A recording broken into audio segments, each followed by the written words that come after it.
La Bible prophétise que notre Seigneur Jésus-Christ a tué après sa résurrection. Il est satisfait du fruit de son labeur. Que signifie être satisfait du fruit de son labeur? C'est que le Seigneur Christ a été crucifié. Quel genre de fruit a-t-il obtenu? Les enfants du livre de vie de l'agneau seront tous rachetés et retourneront au royaume des cieux.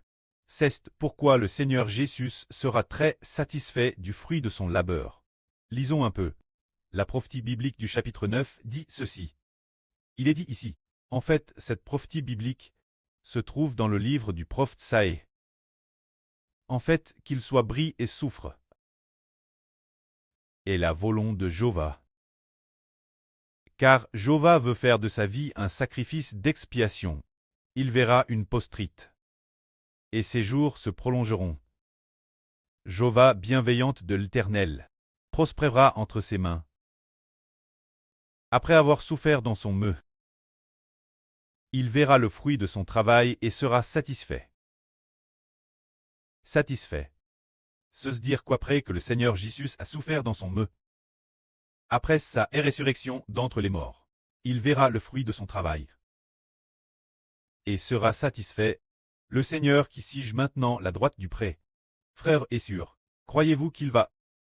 Parce qu'il a été crucifié. Et ensuite, une multitude de personnes obtiennent la vie éternelle par lui. Une multitude de personnes sont rachetées et deviennent ses enfants.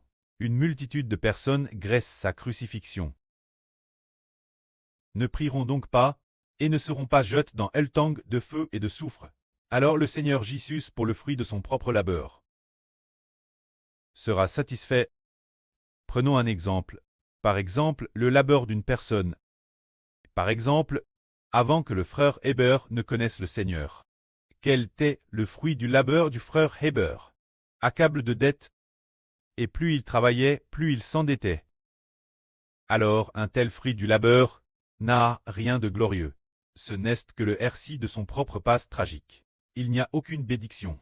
Le labeur humain n'apporte aucune bénédiction. Mais le Seigneur Jésus-Christ, le labeur de sa propre crucifixion est d'avoir obtenu les enfants du livre de vie de l'agneau, pour les remettre Dieu et au Seigneur.